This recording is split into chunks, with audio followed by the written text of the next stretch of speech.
pozivam novoizabranog srpskog člana predsjedništva Bosne i Hercegovine, njegovu ekscelenciju Milorada Dodika, da pročita i potpiše tekst svečane izjave.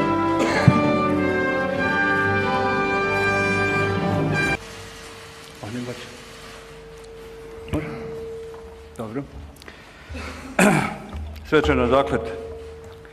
Ovim se zaklinjem da ću savjesno obavljati datum i dužnost, poštovati Ustav Bosne i Hercegovine, provoditi opšti okvirni sporazum za mir i njegove anekse u cijelosti, štititi i unapređivati ljudska prava i osnovne slobode te brinuti o interesima i ravnopravnosti svih naroda i građana.